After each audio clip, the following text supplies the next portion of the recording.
The voices of New Brunswick writers are the heart of WordCraft, a podcast aimed at creating community through words.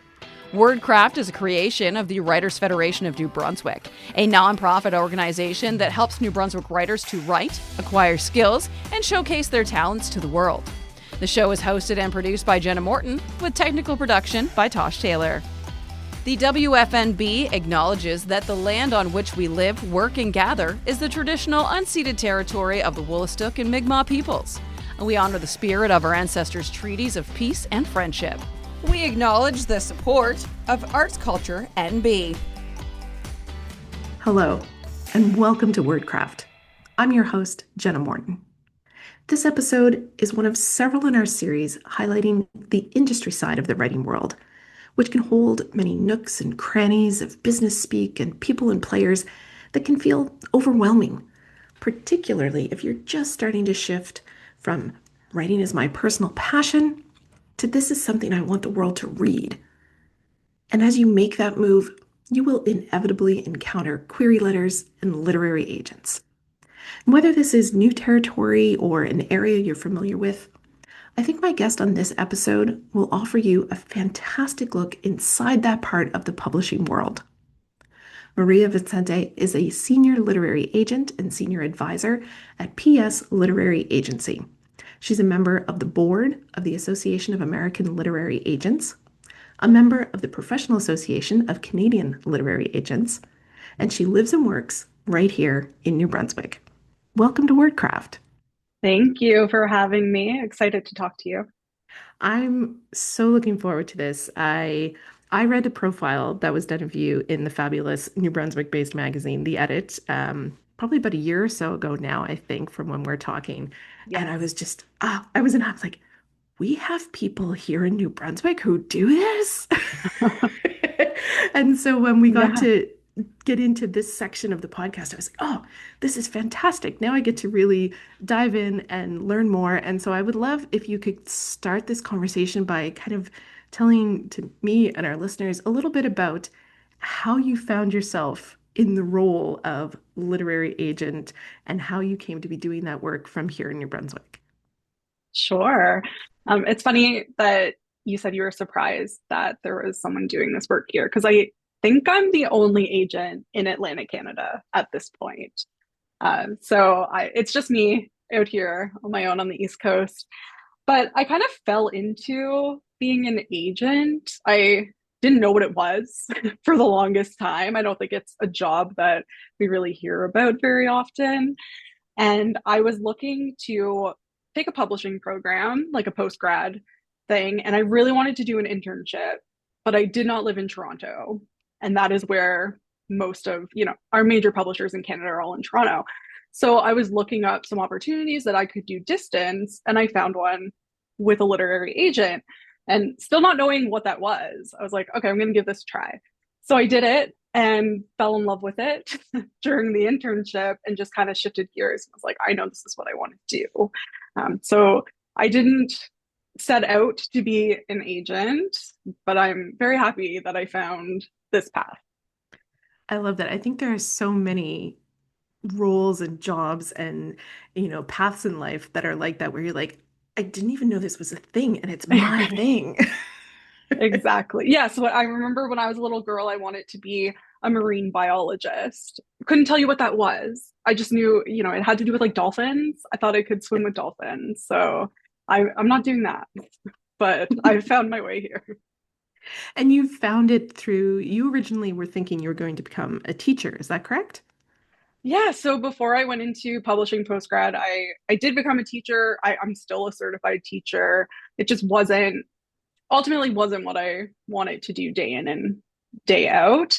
And I still do love teaching, but I prefer teaching adults. And I kind of get to use some of those skills with my clients as we're working on their projects and things like that. So I haven't completely shedded the teacher side of me. I'm just using it in a different way. I think it's really fascinating the way that you've kind of brought that into your work as an agent. And so I'm wondering if you could talk a little bit, for those people who are listening who are like, yeah, I don't really, I think I know what an agent is, but do I really know what a literary agent is? What is it that we're talking about that you do with your days?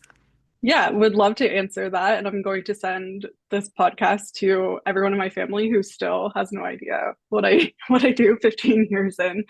Um, but I essentially work with writers to help them get book deals with major publishers.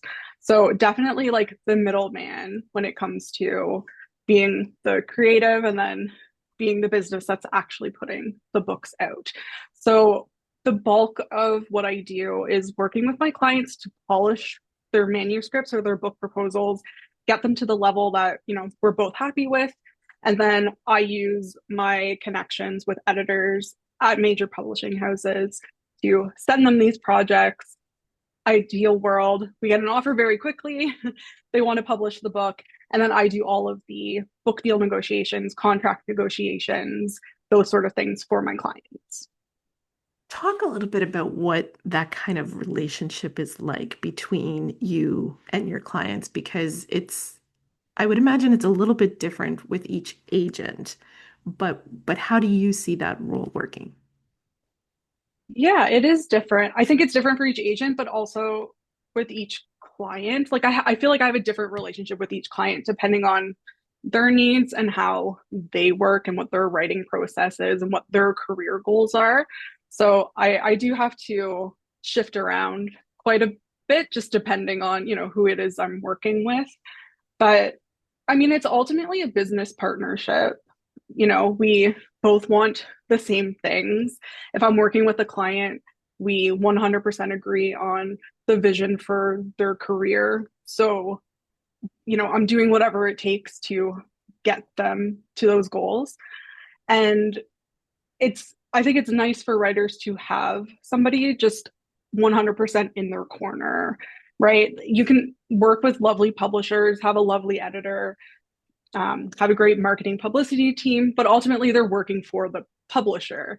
And writing is such a solo activity that I think it's just nice to have somebody to bounce ideas off of, ask, is whatever's happening in my world normal for publishing? Is this happening to other writers? Because as an agent, we're kind of connected into all the different teams that are working on books. When it comes to a writer looking to match up with an agent, talk a little bit about what that process is like. Yeah, so it takes a lot of research on the writer's side of things. I think it's really important for writers to find the right agent for them. The odds are stacked against writers a bit in that there are way more writers than there are agents. So I think a lot of times when writers are thinking about literary agents, they're like, oh, I'm so lucky if one person wants to work with me, and they feel compelled to just say yes. And I think it's very important to do the research, treat it like a business partnership, have calls with any agents that are interested in working with you, and really ask the questions that are going to be meaningful to you when you're deciding whether to work with a business partner or not. Make sure everyone's aligned. So when a writer is looking for agents, it really just starts with looking up agents that are representing the types of books that you are writing. So if you are a science fiction writer, you're going to want to find literary agents that represent science fiction. And then from there, you can kind of decide what other qualities you're looking for in an agent. How important is it to kind of find someone who has similar authors to your style, as part of their clientele base? But I would imagine there's a point where you don't want someone who represents a whole lot of people who are writing similar things to you. Mm-hmm. That's a really good question. I find agents take it in one of two directions. So some agents are very specific in that, maybe there's an agent that only represents romance writers. So that's their space. They know everything they need to know about it. And then there's some agents who are more generalists, which is the camp that I belong to, where they'll represent, a little bit of everything, or, various genres that they enjoy. And I like doing that because then I feel like I don't have clients competing with one another. That's how I look at it. So if I have too many writers writing similar things, if I have an editor that asks me for that thing, I then have to pick which client to kind of promote and push their way. And I don't like that.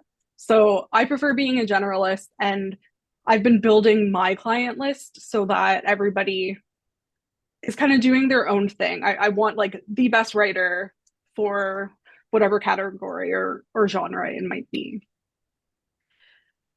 I'm wondering, I assume it's a little bit easier now in the days of how connected we all are online to be able to find an agent or an author and illustrator who kind of matches what you're looking for. But just even finding that match is not enough, I would assume. You have to have that connection that's going to work for the relationship. Can you talk a little bit about, some advice maybe for people who are like, okay, I'm on a mission. I want to find an agent that suits me. What are some of the questions they should be looking at beyond just, who's in their clientele already? Yeah. So you're going to want to write a really good query letter, which I won't dive into specifics of that right now, but just know that you will need to pitch your project. And so figuring out the best way to pitch your project is an art in itself. And that's very important because that's what you're going to use to attract any agent. Um, Beyond that, I think agents are, they're looking for writers who are interested in looking at this like a business. So just you mentioned it earlier in the introduction, going from being a writer to being an author. That's how I always look at it. So if I'm looking to work with a new client, I just want to know they're on the same page with that. Like writing is so difficult to begin with, and it's totally fine if you don't want to treat it like a business. But when a literary agent comes into play, that's definitely what we're looking to do.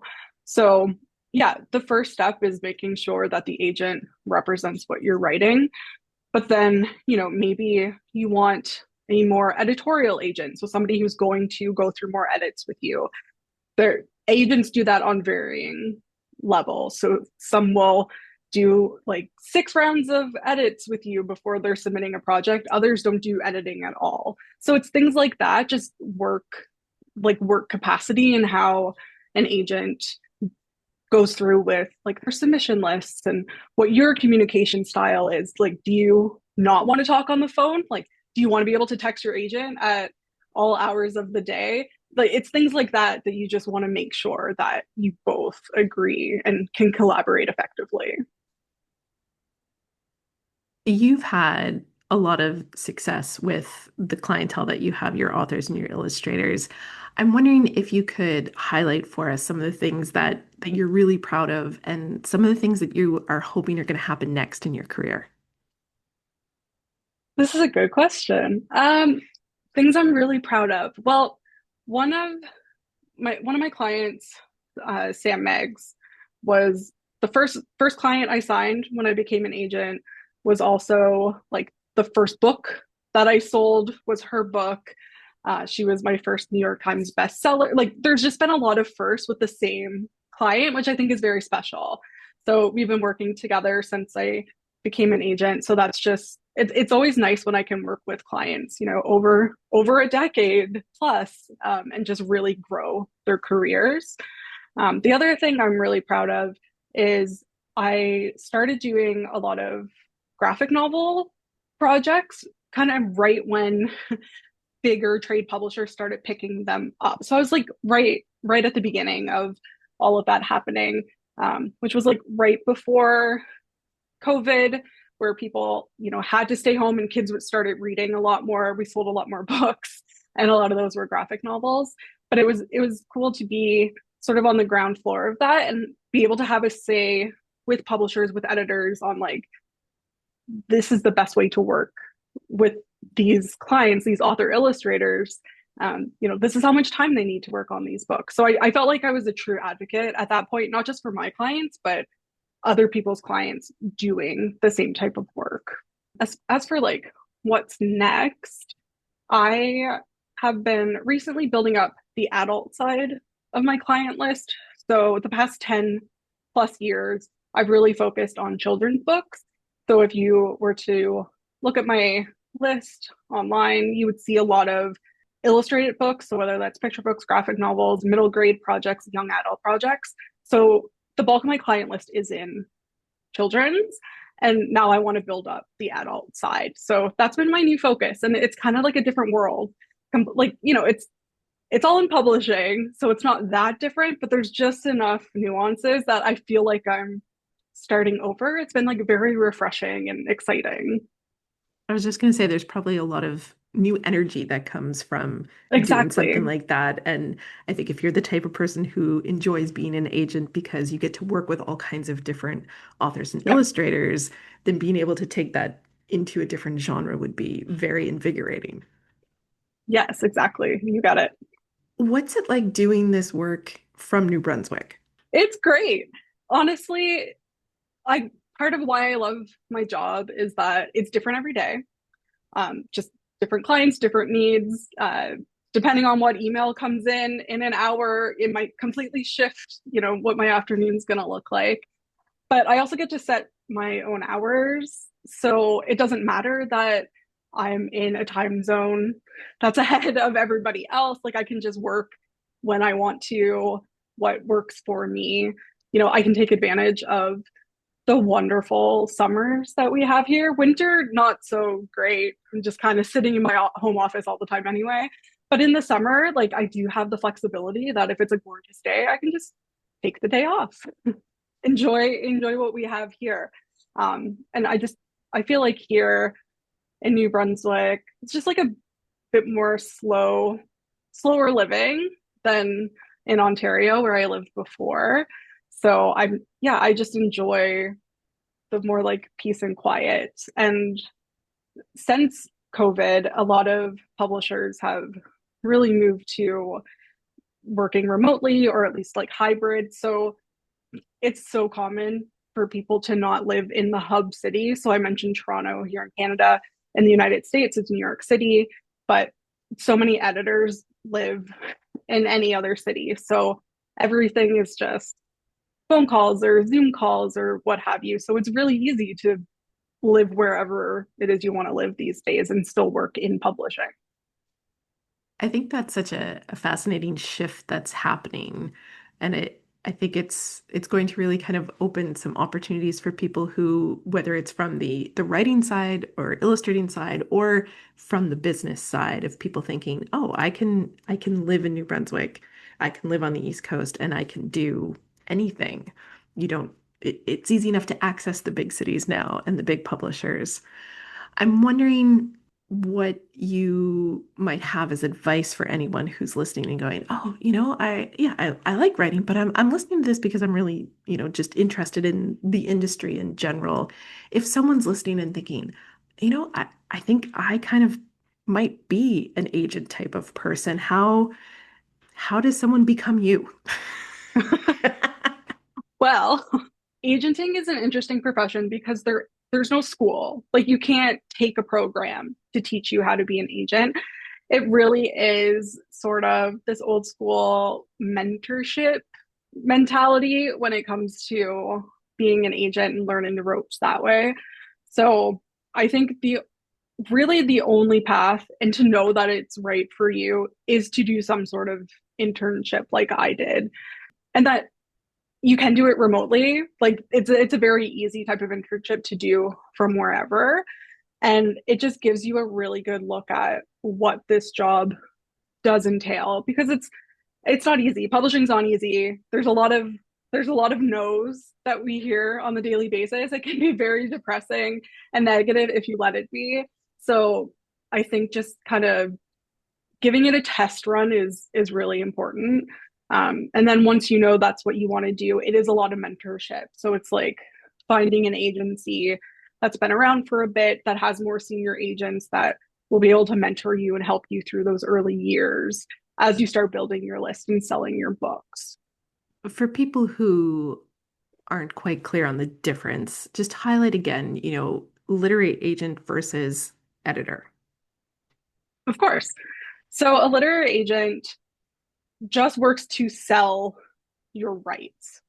So you write a book that is like your intellectual property. So your agent is trying to make deals with a publisher to take those rights, create it into a book, publish it, distribute it. The publisher does all of those. So the agent is getting those business deals done. An editor is somebody who works at a publishing house. So an editor isn't touching your book until the agent sells it to the publisher. The editor works on it, edits the book. And that's a very common misconception. Like I'll receive query letters asking me to consider publishing their book, but agents do not publish. That's not what we do. We're an earlier step in the process of publication. And like you said, an agent like you may offer some editing advice, but is not taking on the full editing role. Exactly. Yeah. And regardless of how much editing an agent might do with their client, as soon as a publisher acquires a book, it's going to go through more editing with a professional editor. We've touched on it a few times, and I know this is something that you offer a lot of advice and guidance on is the query letter. So not that we're going to do a whole episode and dive all into the intricacies of it, but for those people listening, let's talk a little bit about what it is, the importance of it, and what you want people to keep in mind about it. Yeah, so a query letter is essentially an email. It used to be a letter. It's called a letter because it used to be snail mail and you had to go and put a stamp on it and mail it to agencies. You don't have to do that anymore. It's generally just an email. It's an email to pitch your book and also you as the writer of that book. Because again, I mentioned, the agent author relationship is very much a business partnership. So of course, we want you to have a great book. We want to fall in love with your book, but we also want to meet you and know who we might be working with if we, choose to offer representation. So your query letter is just I call it a clever and concise pitch. So the shorter you can make it, the better, but it does need to be clever in that you want to make your book sound as appealing as possible. It's very similar to what you might read on like the back cover of a published book. So if you're going to a bookstore and you're just kind of browsing, trying to figure out what you want to read next, same idea. We're just getting all of these back cover descriptions in our inbox and trying to decide, does this sound, interesting enough that I want to request some sample pages from your manuscript? At what point should someone start thinking about that process? Well, if you're writing fiction, you want your book to be done. So you don't want to approach literary agents until you have a final book. If you're writing nonfiction, you're going to need like a full book proposal and then a few sample chapters. So there's like a bit of a distinction with fiction and nonfiction. It's really hard to give advice on when a manuscript is finished because I think a lot of writers could just continue editing forever. Like there's always something. And through the publishing process, there will be more changes. Like if you work with an agent and they suggest changes, if you work with an editor and they suggest changes, I like to say, if I were to take your book right now and publish it, would you be happy with it? Like, would you be happy if the version that you have on your computer right now is the version that every reader in the world is going to read? And usually there's like one of two reactions. It's either like, yeah, okay, like I'd be okay with it.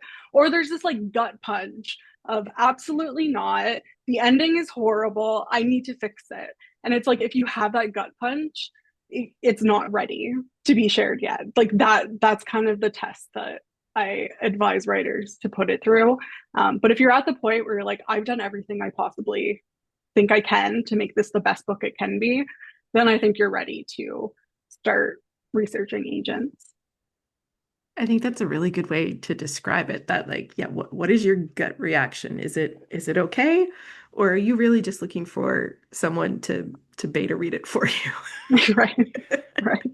What else do you want people to think of and know about the role of the literary agent? I think a lot of people don't realize how the agent's role goes beyond just those initial like book deal negotiations, book contract negotiations. Like agents are there through every step of the process. So even after a book deal has happened, the contracts are signed, a client is delivering drafts of their manuscript, their agent is still always there in the background, making sure things are happening as they should be. An awkward situation comes up. Maybe you hate your book cover, for example. This happens. This is like a common thing. It's like you get examples of a book cover and you're like, I don't like it. Your agent can be the one to have those trickier conversations with your publishing team so that you don't have to be in the middle of it. You just get to like hide out in your own little space and do the creative stuff. And then your agent can take care of the business things. And I think people just kind of overlook what else an agent can possibly do for them besides the initial book deal negotiation and contract negotiation, which is very important. That is a very important part of the process. But I do think just thinking of it more as a business partnership is very helpful because they are there through all the different steps of publication. Yeah, it's fascinating to think of how many steps there are involved from someone sitting down with an idea to it actually becoming a book that has gone through a traditional publishing route and ended up in someone else's hands. It's fascinating to me to think of how many people are actually involved in all those steps. Yeah, the president at my agency often says it's a miracle that any book gets published, let alone, the thousands that are published every year. But like, pick any book off your bookshelf, and it's like the amount of hoops that lots of people had to jump through to get that book on your bookshelf is, it's incredible. It's fantastic. Thank you so much for taking the time to shed a little bit more light into this corner of the publishing world that I think not a lot of us, especially on the East Coast, are as familiar with or talk about enough. Is there anything that we haven't touched on that you want to leave people with before we wrap things up? I think I just want to touch on the location bit, how, on the East Coast, maybe we haven't heard of it. The wonderful thing with publishing and working with an agent is it does not matter where you live, where you are from. I have clients from all over the world, literally. You do not need to have an agent that lives in the same location as you. So I think it can feel a little limiting if you're like trying to look up agents in Atlantic Canada. I'm it. That's it. You have one option. But you can look beyond that, and publishers want to work with writers from all different places. So I just want to let the writers in this area know that you should not feel limited by like the lack of major publishers that we have on the East Coast, for example. Like the location really doesn't matter these days. That's a very good reminder. Thank you, Maria, so much for taking the time to chat with me. Of course. Thank you for the invite. Appreciate it. Maria Vicente is a senior literary agent and senior advisor at PS Literary Agency, helping authors and illustrators from around the world from right here in New Brunswick, Canada. You can find more about her, including her workshops and an incredible resource page on her website, www.mariavicente.com. That's MariaVicente.com. And we'll have those in the show notes for you as well. Thank you for listening. WordCraft is a project by the nonprofit Writers Federation of New Brunswick. The show is hosted and produced by Jenna Morton, with technical production by Tosh Taylor. The Writers Federation of New Brunswick acknowledges that the land on which we live, work, and gather is the traditional unceded territory of the Wolastoq and Mi'kmaq peoples. We honor the spirit of our ancestors' treaties of peace and friendship.